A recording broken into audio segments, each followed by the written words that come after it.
Let's get this show on the road. Good morning, good afternoon, good evening, no matter where you may find yourself as you listen to this, and you're tuned into the only sports podcast with brains and bars. It's a black and white thing featuring A1 and A Ward. You can check out every episode of It's a Black and White Thing by going to the podcast app of your choice, searching for It's a Black and White Thing or Brains and Bars on Google Podcasts, Apple Podcasts, Spotify. You can also check us out each week. We go live somewhere between Tuesday and Thursday on Twitter. On Facebook. Well, I guess this is true. We go live on Facebook, on Twitter, on YouTube, but we want you to go to YouTube, want you to subscribe, hit the notification bell, share, comment, tell a friend to tell a friend. It's those boys again. And you can follow us on social media by searching at Brands and Bars on Instagram, Twitter, Facebook, and TikTok. And as you can see, I don't do the show by myself. I got my homie, my ace in the building. A Ward, what's going on with you, my guy? It's the finer things, bro. It's the finer things. Something's wrong with the fingerprint sensor on my phone, and my life has been a wreck ever since. Now I have to actually type a password in, and I can't just, and it's driving me nuts. And so it's that's my problems, the fingerprint sensor. No, man, I'm doing good. I'm doing good. Hey, we made it. We were 5 for 5. We did 5 battles. We did 5 weeks, 11 total rounds. Had a great time in all of the cities. Now it's time to kick back, relax, and enjoy. Even though I go to Delaware on Thursday to do a poetry event with the Poets in Autumn. That should be fun. But I still got some stuff coming up. Soul Sessions in Kansas City, hopefully this month, and in a couple other events. But as far as battle rap, we're chilling. And thank you, Quest McCody. I appreciate you. This phone actually plays Buck Hunter a lot on a lot bigger screen, Quest. So maybe you should get one, since I know Quest McCody is actually the #1 battle rapper of all time at the game Buck Hunter. He has he's a very skilled buck hunter. So are you familiar with the game, A1? No. You ever seen those orange guns and the blue guns with the arcade machine, and you got to shoot at the Quest McCody is top tier when it comes to being in the wild and then shooting bucks. But yeah, I said all that to say, yeah, man, got some stuff coming up poetry wise, but chilling right now. We just had a big announcement, Tay Rock battle, end of April on the Riot. That's exciting. Monopoly 2. I'm so glad that did not autocorrect for you, mother. And so I wouldn't have put that on the screen. But she's mom speaking to Quest McCody's famous duck joke with his the what would you rather fight? I think it's 100 duck-sized horses or 1 horse-sized duck or something like that. But yeah, it's a would you rather. But anyways, two great watchers of the show. Thanks, Quest. Thanks, Mom. Sorry for not answering your phone earlier, Mom. I was trying to nap before I had to do this. But yeah, it's good to be here, man. I said all that to say it's good to be here and excited for March. Very excited. Sure, man. For sure. I mean, one of the great times of the year. One of the great times of the year, man. We got battle rap. We got March Madness. We got NFL free agency. We got a lot of great stuff happening. Conference tourneys getting ready to kick off. Big 12 getting ready to kick off in Kansas City. The women's final, I believe, is tomorrow. Men started today. It already kicked off. Men started today. It is Texas, and I want to say K-State on the women's side for the title. And like I said, men's side is kicking off today. So great things happening in the world of sports. Great things happening in the world of battle rap. We're going to start this week on the sports side. Then we'll get to the battle rap side. So if you came for the battle rap, we will get here. We're going to talk about Ward's time in QB Black Diamond Battle League. Did I get that right? Yep, Black Diamond Battle League. Just Black Diamond Battle League. Black Diamond Battle League, excuse me. Pardon self. We'll talk about his time at Black Diamond Battle League, his battle versus Bangs. We're going to talk about, obviously, the big announcement. I'm assuming this is main event, Tay Rock and A Ward on Monopoly 2. Listen, I assume so as well, but you never know. You never know, man. I don't get caught up in all of that. I know Let's Talk Battle Rap and a lot of these media outlets like to put together comprehensive lists of how many times you've main evented and done different things. Look, all I know is I have the best battles. And that's what matters. I don't care when I go on the card. I don't care, what it looks like. So, but it is what it is. All right. So Monopoly 2 going down April 28th in Orlando, Florida. Shout out to the team at the Riot. Geechee, KP. If I'm missing anybody, please forgive me. Pardon self as well on that. MSM3, I think it's got some stuff going on as well down during that time frame. So we'll get into that in a little bit. We're going to start in the world of sports. And so let's get into this NFL free agency, man. We had a lot of it's had its ebbs and flows since the legal tampering period kicked off.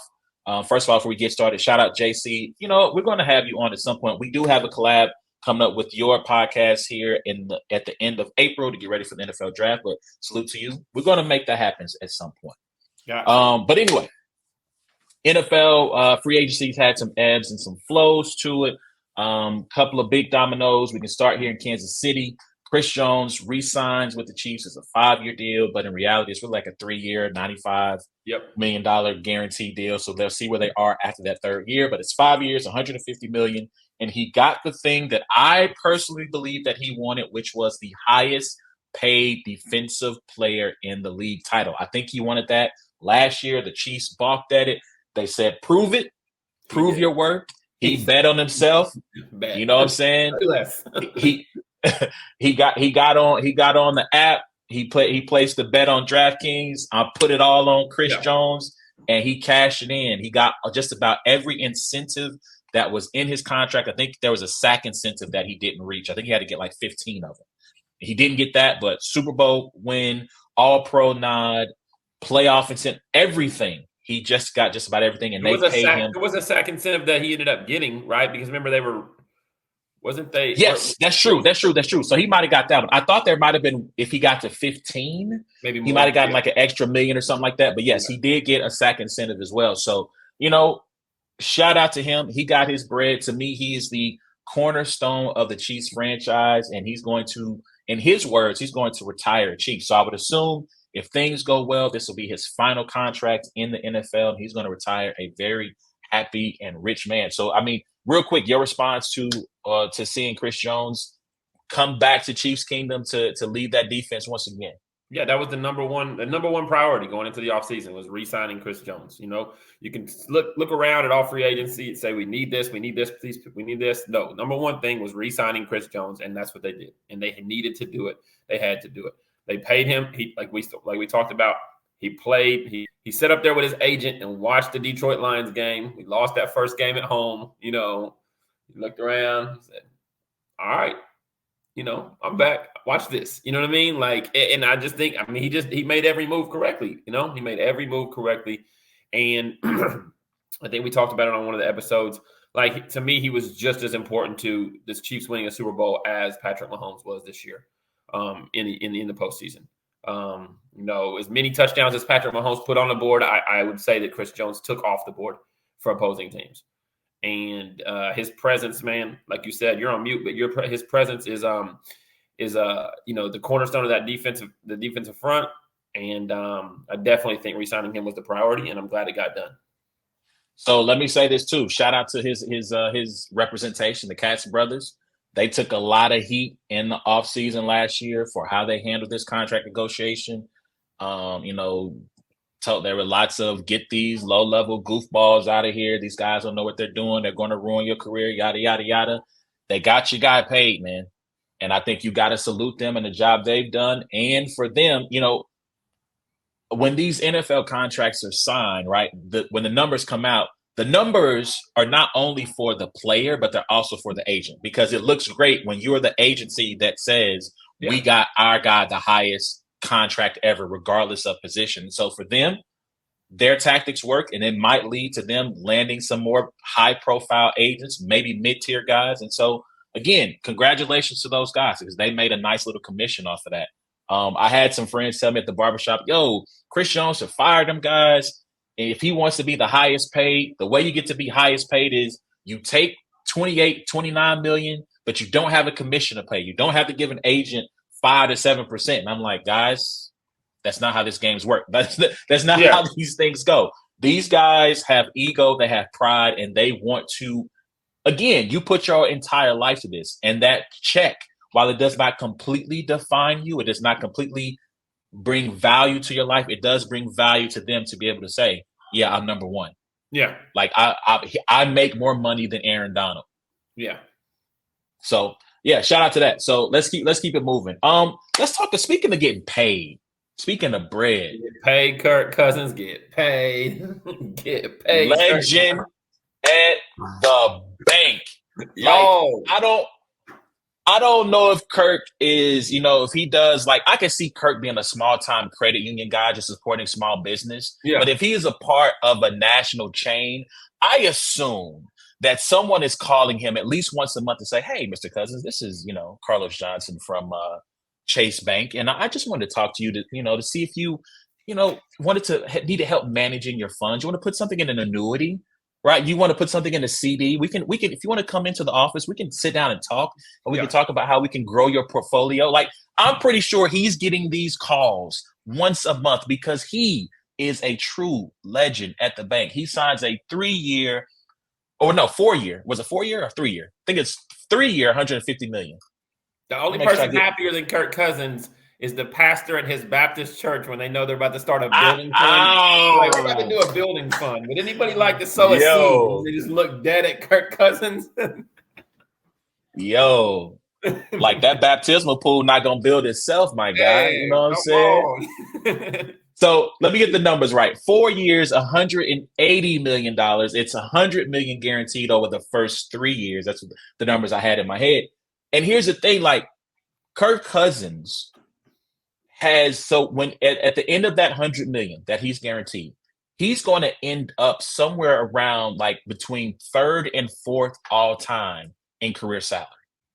I think he's going to have made over $400 million. Over $400 million, and he has one playoff win. I aspire. On the flip side, are you excited about the potential of Kyle Pitts being better this year? Oh, free Kyle Pitts. He might. I think Kirk can get him the ball. I think Kirk. I like Kirk with Kyle. I'll say this. I think that Kirk is going to an offense that might be better than the Vikings offense. Now, new coaching staff, new offensive coordinator, so you got to see how that lines up because he had a good thing going in Minnesota, right? With Justin Jefferson, TJ Hawkinson, Jordan Addison was a nice rookie addition. KJ Osborne was a nice supplementary receiver, right? But you're going to go with Drake London. Didn't have Bijan. Nope. You didn't have Bijan Robinson. Tyler Algier is a nice backup running back. You got Drake London. You got Kyle Pitts. You just got Darnell Mooney. You got some nice weapons in Atlanta. And that defense, which they got Raheem Morris to be their new head coach, so a defensive guy, was not a bad defense. They just didn't have the quarterback play, as Raheem Morris will tell you. Because he was not shy about saying that the quarterback play is what held them back. But I think Kirk, they were second place in the division. They were in the running for that division until just about the end of the season. Not as tough division. No. I mean the Saints. As the Saints still have Vikings, Lions, and Bears. Absolutely. The Saints. I mean, shout out to your guy Kamara, but I don't think that. I do not think that Derek Carr is the answer at quarterback. Yeah. Baker and the Bucs will still be formidable. I think Baker's going to have another good season, although he lost his offensive coordinator. So we'll see I don't know who they're replacing with because I haven't checked, but we'll see how that offense continues to evolve with the new guy at the helm. And then, the Panthers, we going to get to them. Let me put a pin. Let's get a couple of comments here. So shout out to the homie Los. He says Kyle Pitts would not get any better, and I think that is a lie. I think Kyle Pitts is a really good tight end. I just think he had Arthur Smith basically say, we're going to throw to Jonnu Smith instead of you. Let me see if I can find this tweet real quick. I don't know if I think I posted this to one of the group chats we're in. I think that I think Bijan Robinson sees a much heavier workload next year. And with the emergence of how good he is, will free up, a little bit of the wide receivers and tight ends for more targets for people having to focus on Bijan Robinson, because I think nobody was really worried, about anybody last year. Yeah, they didn't use him. They didn't use Bijan a lot in the past game, so that part of his game has yet to be fully explored. Like I said, you have the weapons. You're going to have the drafts. To me, this is going to be a really good team. Let me see if I can find this tweet. So I might actually put this on the screen just so the people can actually see. So every year when free agency starts, I get on Twitter or I get into a group chat and I go, guys, I could do this job. And I'm not saying that because I think I'm like that I think I'm Ozzie Newsome or Brett Veach or Howie Roseman, right? I don't think I'm just like, yeah, I played, 10,000 hours of Madden, and so my GM skills are legit. Like, I'm not even on that type of time. Although I am a 7-time fantasy football champion. I just like to throw that out. Doesn't count if you do 30 leagues a year. Keep going. Wow. That's low. That one hurt. That one hurt. You know what I mean? But I say I could do this job. And part of the reason I say I could do this job, I want to show you what the Panthers have done. So just off top, they just traded Brian Burns, who signed a new deal in New York. Yeah. They traded Christian McCaffrey, and they traded DJ Moore, right? So these are 3 really good players. Let me show you what they have done with these picks. All right. So let me go make sure you guys can see it. So here's what the Panthers traded. They traded the first overall pick in this year's draft, Christian McCaffrey, DJ Moore, last year's first-round pick to jump up to get Bryce Young, last year's second-round pick, this year's first round, next year's first round. All right? In exchange, they had a 1-year rental of Brian Burns, who they were offered 2 1s and a 2, turned it down, didn't take it. They got a 2nd and a 5th-round draft pick for Brian Burns. They got Bryce Young, and they got an edge rusher who has not made his mark yet. So, again, Caleb Williams, Christian McCaffrey, DJ Moore, 2 first-round draft picks and a 2nd-round draft pick, and that is what they have to show for it. Guys, you could hire me for that. You could, for a fraction of the price. All I need is $1 million a year. You can hire me for 5 years, $1 million, 5 mil, 5-year deal, $1 million a year. And I can come in and do this. I can be that incompetent. That is terrible. And this team is, unless they figure something out, they're going to be terrible again this year. They're going to be worse in the division, probably one of the worst teams in the league, and they still won't have their first-round pick. Again, I think, Ward, I think you could do this job. I need him to, because my newly pulled Bryce Young rookie cards are not very valuable. Hey, hold on to him. Maybe if he goes down in infamy, they might be worth something. Speaking of not value, I won't pull that tweet up, but the Mac Jones. We'll leave Mac Jones alone right now. All right, my fault. Let's stay focused. Let's stay focused though. But again, all I'm saying is, as it comes to Kirk Cousins, hey, I need his agent. I need Kirk to come to some motivation, invite him to the church. He can talk to us about how to get the bag. Maybe we need to do the prayer of Jabez. Maybe we need to give a little bit more. I don't know if it's prosperity gospel he believes in, but whatever. The Lord is increasing him over what blessed in the city, blessed in the field, blessed when he comes, blessed when he goes. His cup runneth over with bread. So again, whether Kirk is worth that type of money, that's not for me to say. I'm never going to hate on nobody getting their money, but he got bread. Salute to you, sir. You are a legend at the bank, for sure. All right, man, let's keep it moving. So other big news, Russell Wilson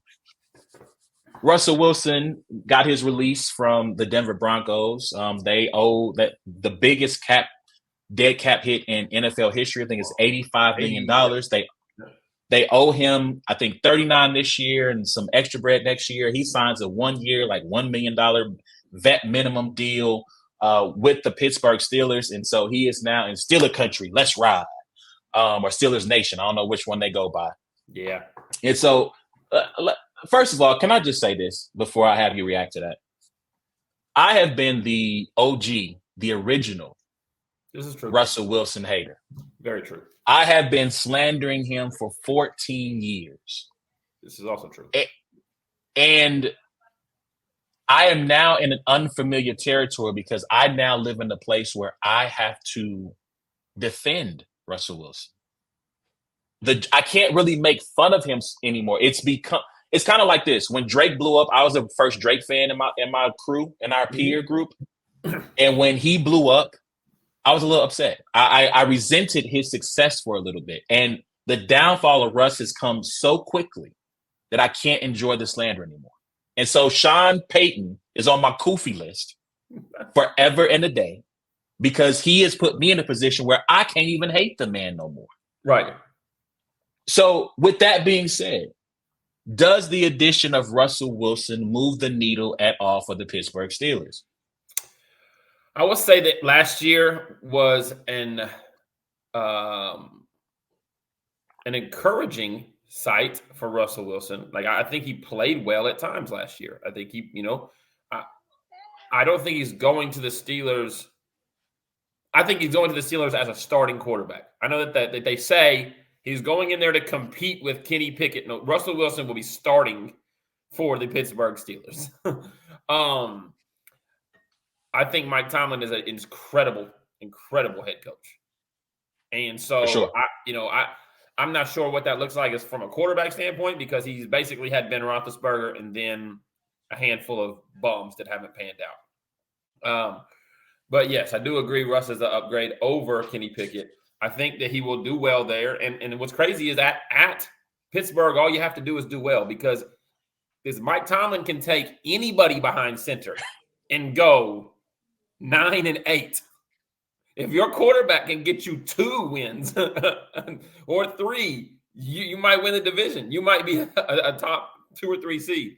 So, I think George Pickens is going to benefit heavily from it. They just traded Deontay Johnson to the Panthers. The Panthers just picked up Deontay Johnson. They still got Najee Harris in the backfield along with the young bull. Jaylen Warren.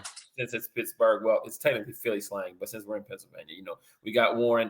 And you got the young tight end, who's nice. Pat Freiermuth. Yep. So yeah, man, I'm excited for them. I think that the Kenny Pickett experience is over. It was great. He was from there. He went to Pittsburgh. To Pitt. Yeah. Man. Those stories sound good until you get into professional sports. And let me let you guys know something. They don't give a damn where you're from, who you play for. If your third grade teacher's husband has been a locker room management guy for 40 years, it don't matter. You need to get W's. If you trash, you trash. And so I guess here's to me, this is the question. Can Russell Wilson improve the Steelers by 2 games? That's a tough division, bro. I mean, you get Burrow back, you got Lamar Jackson, and Deshaun Watson probably come back, which we don't know what. I'm not going to sit here and act like I'm not putting Deshaun Watson up there with Lamar and Burrow. I put him and Russ probably in the same category right now. As like, prove it to me, prove it that you got it or whatever. But that's a very, very tough division to be going. If Russ was going into the Falcons, you know what I mean? Like Kirk is, like, I'd be like, oh, okay, you get you a couple, but he is going to quite possibly the best coach in that division. And I don't know,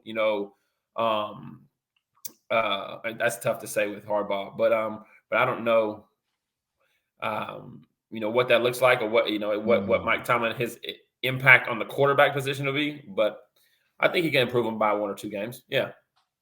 He hopefully does. So they got the NFC, they got AFC West this year. So they'll be, they get KC at home.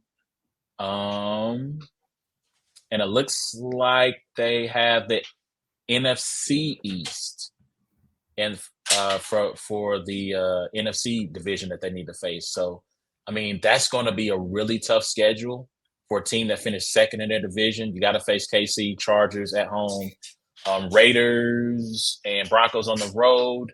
It's not really the schedule though. It's the bringing back like Watson and Burrow. Like they finished second in their division, but a lot of that was attributed to playing against Burrow-less Cincinnati and, Joe Flacco-led, Cleveland Browns. And I think even though the Cleveland Browns still had a crazy good defense, and they probably will again this year, I don't know if it's all schedule-based. Well, I mean, in free agency, right? They added Patrick Queen from Baltimore. That was a huge pickup too. Huge pickup for them. I feel like Joey Porter Jr. showed some promise the latter half of the season. He was a rookie. You got Minkah Fitzpatrick at safety, TJ Watt, and Alex Highsmith on the other end. And Cameron Hayward is getting up there in age, but he still has the potential to be a productive guy on the interior. If they got rid of Deontay Johnson, but the one thing it seems like the Steelers can do better than just about anybody in the league is find wide receivers, especially in the draft. So can Pickens fix his attitude, get himself together? Like you said, you mentioned Freiermuth. Can they find another target on the outside? And can Russell improve them by 2 games? Because that defense is going to keep them in a lot of games that maybe they shouldn't even be in. Sorry, I just saw this, man.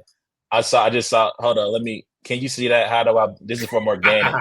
How do I boo the Chiefs on here? Yeah. Shout out to the Raiders. They made some Christian Wilkins. Yes. That's a big one. Although they signed, they got Minshew Mania, I'm assuming, to be their QB1, but we'll see how that goes. But yeah, that's my question. Like, can Russell improve the Steelers by 2 games? If they can somehow figure that out. My first written bar of free agency was, okay, sometimes I put together a parlay to get paid at times. A Christian trying to hit the max on those Las Vegas lines. Yeah, let's go Christian Wilkes and whack Max Crosby on the Las Vegas line. Let's go. What? This is why you wanted the GOATs at sports bars. That's why you wanted the best. I sent it to Gerald McCoy. I was like, here you go. Here's my first sports bar. Trent, get out of here. Yes, on Monopoly Go to try to think of bars for the Monopoly event on the Riot. So, I'll be on there. Yeah. So shout out Nate. Nate, I'm assuming you are a Steelers fan. Yes, Nate. That's my dog right there. I know Nate for 15 years, 20 years. I don't know. So for those who are listening on podcasts, it says we're now in the market for Higgins or dark horse Ridley. I don't know, because I saw that Ridley wanted to stay in Jacksonville. I believe, what team was pursuing him? It wasn't the Raiders, was it? They just picked up a receiver though, didn't they? Jacksonville. They signed Gabe Davis. Yeah. I forget the team. There was a team that was pursuing Calvin, but the story goes that he wanted to try to make things work in Jacksonville. So we'll see what happens there. But Patriots. Thank you, Organic. Patriots were trying to get him. So, look, man. Higgins at the Steelers would kind of be crazy. Is it just me, or this year, or is it? Everybody's going within the division. Is that just this year, or is that every year? I'm just noticing it because I feel like it's a little bit more heavy this year, but it's in free agency, right? Like it is rare to see an intra-division trade, right? Like, again, I think I might have referenced last week when the Washington acquired Donovan McNabb from Philly, right? Like, that's one of those where it's just like, we think you're done. And so we're so not afraid of you. We're so comfortable. We'll play you 2 times a year. Yeah. But shout out to Saquon. We can talk about that. Well, let me say one last thing about this, and we can move on to Saquon. If anybody can bring down the whole Mike Tomlin has never finished below 500 streak, it's Russell Wilson. That's how much you hate Russell Wilson? You feel like wait. Let's be real. No, y'all know what we wouldn't. It's not Russell Wilson. He could bring it down too. He could bring it crashing down spectacularly. But if anybody can stop that streak, it is Russell Wilson for sure. And let me say this. Hopefully, Russ. Let me intentional grounding call that loses them the game. That they never call on him, that he has spent an entire career getting – don't get me started. Don't get me started. Anyway, look at this. Did we discuss Justin Fields coming to the Chiefs to back up Pat? No, because it's not happening. Yeah. Get out of – you Chiefs fans, get out of here, man. Don't get me started on y'all. Don't get me started on y'all. All right, but let's keep it moving, man. Let's keep it moving. So we talked about briefly Saquon Barkley moving on in division, going from the Giants to sign a 3-year, $37 million deal with the Philadelphia Eagles. And I'll say this, like, there have been conversations about running backs, how much, what they're worth, should they get paid? We talked about Chris Jones betting on himself. Saquon Barkley bet on himself. I think he only wanted 13 from, I think he wanted 16. He wanted 16 from the Giants. They were only willing to go to 13. He got 15 from the Eagles. He gets to play New York twice a year on right now what is a better team. Like, this is like being in a relationship with someone. They're not fulfilling whatever needs you have or whatever, the relationship's not working well. And then you go and find a better looking, more successful person to be with. And you get to see this person around your way, and they get to see you with this better somebody looking within person. the friend group, like we all hanging out. I mean, I stopped. Listen, I stopped short. I stopped short of that. But absolutely, this is finding the, like, I was aiming for her anyway. Yeah. I just happened to land with you. Yeah. But now we are thing, and you get to watch us blossom and bloom, and this could be the start of a beautiful relationship. So shout out to Saquon getting his bread, man. Shout out to Saquon getting his bread and going to a really good situation. I think that's I mean, it's basically two running backs that have now entered two new teams where they're high, read option stock, teams with Lamar Jackson getting Derrick Henry and Jalen Hurts getting Saquon Barkley. It's just it'll be really, really interesting to see. I personally thought DeAndre Swift was very good for the Eagles last year. I don't know that Saquon gives them something that I'm going to be like, watch this. You know what I mean? I don't know how much better they will be, but I do know Saquon is really, really talented, really, really talented. And he's been hindered from being 8 in the box, the focal point of an offense. And so maybe, there is, that chance that, hey, these eyes are not on me. Watch the plays I can make, and then Derrick Henry, man, talk about somebody that just that can get you 3-4 yards no matter what every time. And just the thought of having to, on a 3rd and short or a 2nd and 4, having to focus on Derrick Henry is just going to open up Lamar so much more. It's going to be ridiculous. So that's shout out to Saquon, because I've always liked Saquon. I've always thought he needed to get paid. I'm kind of with you on running back value. It is tough to kind of really gauge. But he's a talented running back for sure. For sure. And just a quick note on Derrick, man, like, I'll say hopefully Todd Monken learned from what happened in the AFC title game. And now that you got Derrick Henry, you got a guy where you should probably be fired if you go into a game against the Chiefs or anybody in the playoffs and Derrick Henry doesn't have at least 15 touches. Yeah. Right? I mean, if Lamar doesn't have at least 8 or 9 design runs, because you have – I don't think – Derrick Henry has lost a step, but I don't think it was an issue. Shout out to Titans Glide. This is a good time to switch topics. But I don't think it was an issue of Derrick Henry, of him being washed. I think the situation was not good. The quarterback play. Will Levis is learning. I think – look, me and you on the show were not Will Levis fans. And to me, it was not a bad rookie season. So they might have something to build on. But you have definitely not a bad rookie season, considering the year before was Malik Willis. And you're just like, all right, you know what? Like, if we're comparing those, dog. Like, so yeah. Willis, so I mean, like, going to be starting for the St. Louis Battlehawks in the next year or 2 on whatever league decides. Whatever the XFL is now called, the American Football Association of Football. Yeah. Yes.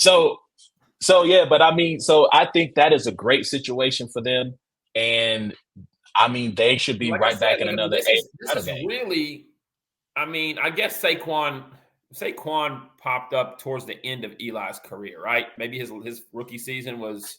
Yes. So they drafted Saquon because they had a top 5 pick. They could have gone quarterback.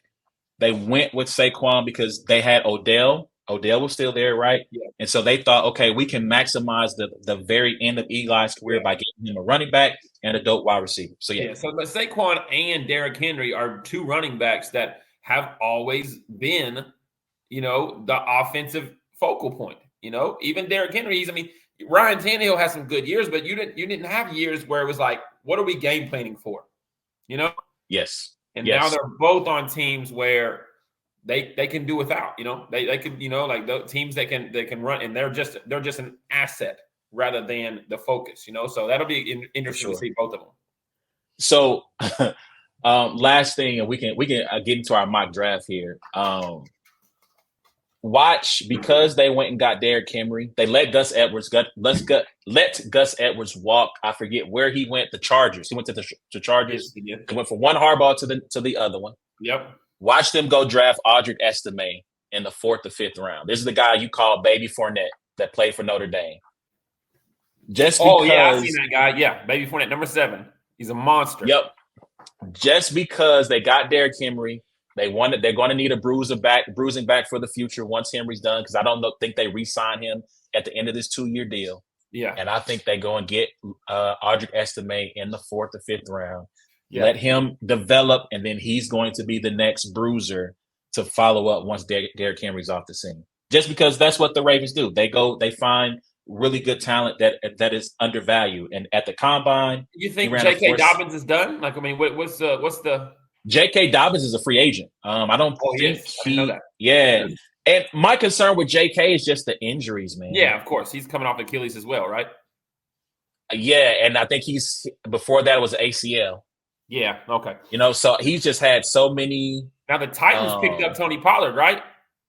Yes. So Titan Glide. Actually, J.K. Dobbins is still under contract. He's still no. Hold on. No, he's a free agent. I didn't think so. Yeah, he's a free agent. So we'll see what happens. But yes, they picked up Titans Glide just for you. They picked up Pollard, who I think is a good. Him, and I'm trying to think of the young boy that they drafted that played in relief for Henry last year. They still got Dameon Pierce, right? No, Dameon Pierce is Houston. Oh, he's with the Texans. Oh, I know who you're talking about. My bad. I know you're talking about Tyjae Spears. Thank you, Titans Glide. Tyjae Spears. So to me, I felt like Pollard was miscast as an every down back. To me, Pollard was a young man that you could, in the role that he had when Zeke was there his final year, 10 to 15 touches a game. And he's a nice change of pace back, and he can be very effective. I think the extra workload was not good for him. And so I do like the fit of having, Spears be RB1A and then Pollard be RB1B. So I like that fit for them. Mm-hmm. And if they fix their offensive line, which they probably would do in the draft. Yeah. And I think they've already started. They might have signed. Did they sign Lloyd Cushenberry? Who signed Cushenberry? Let me see. Let me double check. Make sure I got my facts right. Yes, they signed center Lloyd Cushenberry from Denver. So they've already started the process of trying to upgrade their line. They've already made some. Peter Skoronski, I believe, is a Titan. Make sure I'm not getting that confused. But I think he's a part. He was a draft pick from a couple. Left guard. So they've already started this process of trying to rebuild their line and get better, and hopefully that'll help happen for them. And we'll see what happens. So, but speaking of the draft.